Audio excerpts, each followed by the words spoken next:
Hi everyone, welcome back to the episode of Ask Dr. Nick. My name is Dr. Nick Schmielkoffer and I work for the Neurologic Wellness Institute. And today's question is, should we be eliminating livestock production? And this is a big question for a lot of political reasons, but I'm not going to try to get into the political aspect here. I just want to ask this question that a lot of people are wondering or thinking about, because we have been told numerous times that either meat is bad for us, or meat causes cancer, or saturated fat in meat and butter causes heart disease, cholesterol in eggs is bad for us. And a lot of that research from the past was built on either misinterpreted data or poorly assessed data, or even just that conclusions were made on not using all the data. And so if we look at a lot of things when it comes to meat, and is it healthy or is it not, in general, it is much healthier for us than many other things out there, including a lot of things that we still call food nowadays, but it's really ultra processed junk, ultra processed sugar and carbs and oils. And so I want to just take a step back and I want to look at why livestock production is so important for human health and how it's even better, or how it can be better for the environment. And so before I get into the paper that's discussing it, I do want to mention there is a great book and a movie or documentary called Sacred Cow. So let's first get into that. And so here is sacredcow.info. This is a book and a movie. I've read the book, I've watched the movie or the documentary, and it's basically the three-step or three-prong process of why raising better meat, or basically regenerative agriculture, is better for people's nutrition, better for sustainability of the environment, and better ethically when it comes to eating or killing fewer animals, or having a more better lifestyle for these animals, and then also all of the animals that are around it, whether it be like squirrels or insects or all those animals, right?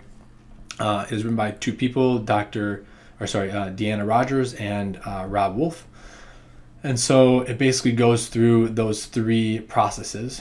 Here's Deanna Rogers and her quote. She is a dietitian. She also started a alliance that is looking at food justice and basically trying to promote why we need animal foods in our diet, both for sustainability reasons but also for nutrition. So if anybody has any extra any extra info based on this video, The Case for Better Meat or Sacred Cow, the movie and the book is fantastic. Okay, so this article is from, sorry about that. This article is from 2022. It is called Animal Board Invited Review, Animal Source Foods in Healthy, Sustainable, and Ethical Diets, an argument against the drastic limitation of livestock in the food system. There are a bunch of authors from many different areas across the world. A couple of them do list conflicts of interest, not necessarily with the food industry, but more, or I should say food companies that are selling food, but more like USDA regulation or nonprofit organizations talking about animal justice. Okay. We're just going to look at the abstract because this article is very long. But basically, they discuss a lot of properties here. Animal source foods are evolutionarily appropriate for foods for human. Is now presented by some as unhealthy, unsustainable, and unethical, particularly in the urban West. But the problem is that there is actually a wide spectrum of nutrients that are needed for all cell tissues and development, function, and survival that the animal foods contain, and a lot of plant foods don't. They play a proper role in physical, cognitive development of infants and children, and obviously promote physical function along with aging.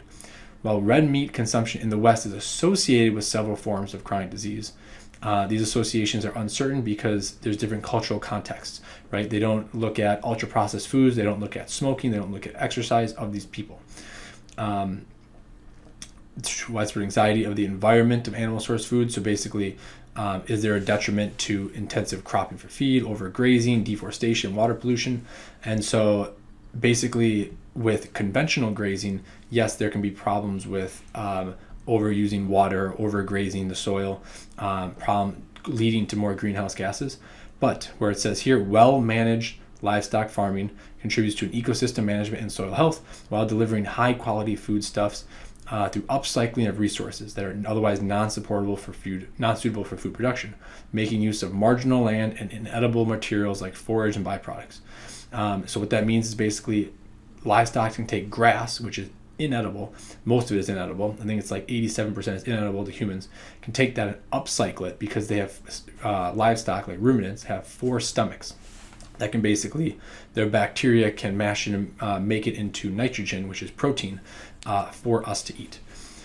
Integrating livestock and crop farming where possible has potential benefit over plant food production through the enhanced nutrient recycling and less need for fertilizers and pesticides, which there are a lot of fertilizers and pesticides that are used on our food. Even when organic, there are organic approved pesticides and fertilizers.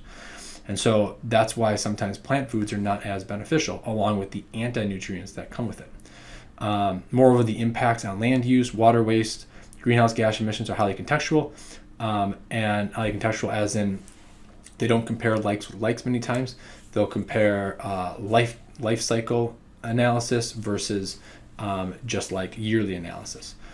And so basically they seize the opportunity here to argue that less preconceived assumptions about alleged effects of animal source foods on the health of the planet, for less top-down planning based on the isolated metrics or Western technocratic perspectives, and a more holistic approach to using livestock for health.